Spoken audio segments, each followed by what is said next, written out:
asyrofil anbiya'i wal mursalin wa ala alihi washabihi ajmain. Amma ba'du. Yang pertama-tama marilah kita bersyukur kepada Allah Subhanahu wa taala yang mana telah memberikan kita atau saya, yang lebih tepatnya saya, untuk melaksanakan tugas ini. Dan tidak lupa pula salawat bertanggakan salam kita sambung sajikan kepada Habibullah Muhammad sallallahu alaihi wasallam, yang mana dia telah membawa kita dari zaman yang kegelapan atau zaman kebodohan menuju zaman yang dipenuhi ilmu pengetahuan. Oke, yang pertama saya mengenali saya. Nama saya Sarah, nama lengkap saya Sarah Fianda. Saya salah satu mahasiswati atau mahasiswi Sekolah Tinggi Ilmu Tarbiyah Prodi Manajemen Pendidikan Islam. Sekolah Tinggi Ilmu Tarbiyah telah berdiri dari tahun 2017, yang mana lahir dari rahim Al-Raudatul Hasanah. Pesantren Al-Raudatul Hasanah adalah sekolah tinggi ilmu tarbiyah terletak di Jalan Jamin Ginting, kilometer 11, Medan, Sumatera Utara. Dan disitulah saya melanjutkan pendidikan saya. Dan sini saya akan menjelaskan pentingnya mata kuliah bahasa Indonesia dalam perkuliahan.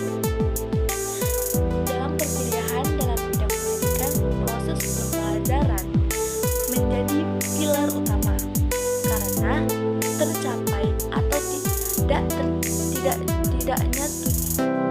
atau tidaknya tujuan pendidikan nasional sangat ditentukan dari proses pembelajaran tersebut.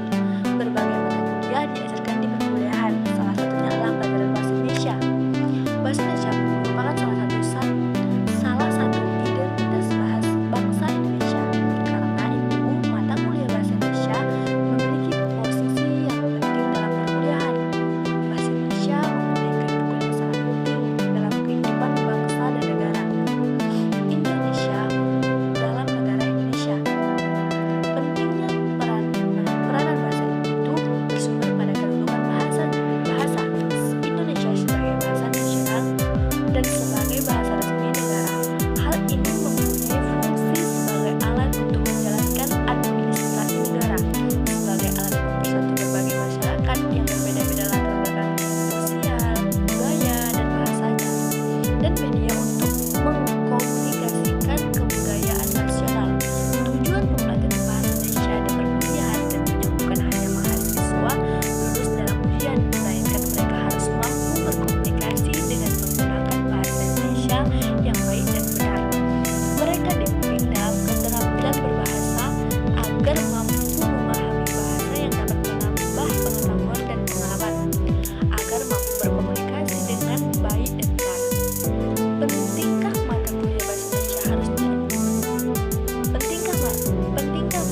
bahasa Indonesia harus diajarkan di perguruan tinggi? Jawabannya ya. Kenapa? Pertama, karena kita sendiri tinggal di Indonesia. Sebagai warga negara Indonesia, alangkah tidak pantasnya jika kita tidak mempelajari bahasa dari negara kita sendiri. Bahasa Indonesia adalah bahasa nasional negara Indonesia yang merupakan bahasa pemersatu. Bahasa Indonesia sudah diajarkan sejak tingkat SD, SMP, SMA. Oleh karena itu, sebaiknya setelah menjenjang SMA, bahasa Indonesia sudah dikuasai atau setidaknya mempunyai pengetahuan yang memadai tentang bahasa Indonesia. Namun faktanya, masih sedikit mahasiswa yang memiliki kemampuan berbahasa Indonesia secara maksimal. Selain itu, bahasa Indonesia itu penting untuk dipelajari di perguruan tinggi, dikarenakan di universitas setiap mahasiswa berasal dari berbagai daerah di Indonesia. Kemudian, bahasa Indonesia sebagai panduan untuk menyusun dan penggunaan tata bahasa yang baik dan benar dalam berkomunikasi ilmiah, skripsi, tesis, disertai dan lain-lain. Selain itu, mempelajari bahasa Indonesia bagi mahasiswa di universitas sama halnya seperti mempelajari mata pelajaran bahasa Indonesia di SMA. Namun, pembahasan di universitas lebih spesifik dan mendalam, dan sebagai Sebagian besar mahasiswa baik tetap ingin mempelajari bahasa Indonesia dikarenakan agar mereka mampu bertata bahasa dengan baik dan benar. Alasan ini yang membuat Dirjen Depdiknas RI memutuskan memasukkan bahasa Indonesia sebagai salah satu mata kuliah yang wajib diajarkan di seluruh perguruan tinggi dan seluruh jurusan. Tujuannya untuk mengasah kemampuan berbahasa dan mengembangkan kepribadian para mahasiswa. Sudah menjadi suatu kewajiban bagi kita selaku warga negara Indonesia WNI untuk menguasai dan menerapkan bahasa Indonesia dalam kehidupan sehari-hari dengan baik dan benar, sehingga bahasa Indonesia dapat terjaga keasliannya. Dalam perguruan tinggi, kita akan sering membuat karya ilmiah. Bukan hanya karya ilmiah yang akan kita buat, melainkan laporan praktikum, skripsi, tesis, dan karya tulis lainnya. Di perguruan tinggi, kita akan mempelajari bahasa Indonesia di mana kita dituntut untuk mempertahankan bahasa Indonesia. Ini dilakukan supaya tidak terbentur oleh kalangan banyak pemuda dan pengaruh budaya asing yang cenderung mempengaruhi pikiran generasi muda.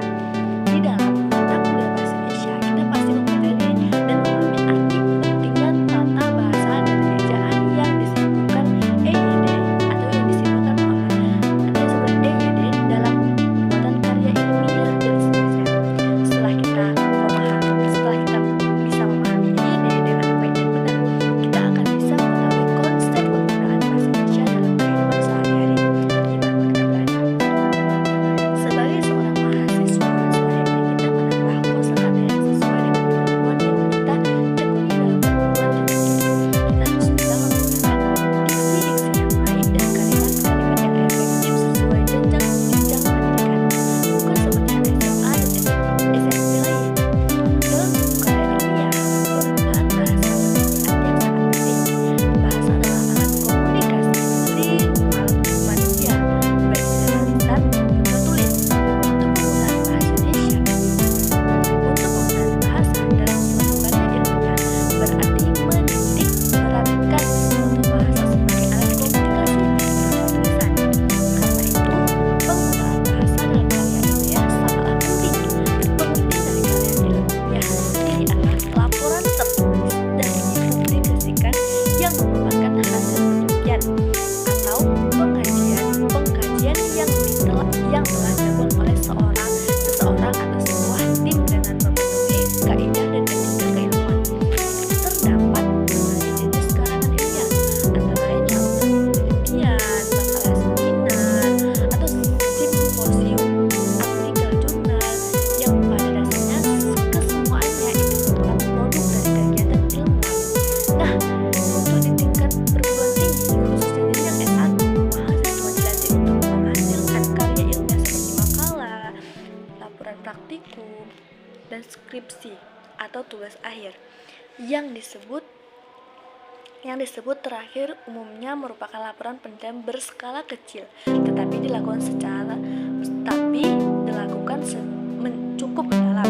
Sementara itu, makalah yang ditugaskan kepada mahasiswa lebih merupakan simpulan dan pemikiran ilmiah mahasiswa berdasarkan penelaahan terhadap karya-karya ilmiah yang ditulis pakar-pakar dalam bidang persoalan yang dipelajari. Penyusunan laporan praktikum ditugaskan kepada mahasiswa sebagai wahana untuk mengembangkan kemampuan menyusun laporan penelitian. Selain itu, karena alasan di atas, terdapat beberapa hal yang membuat bahasa Indonesia harus dijadikan mata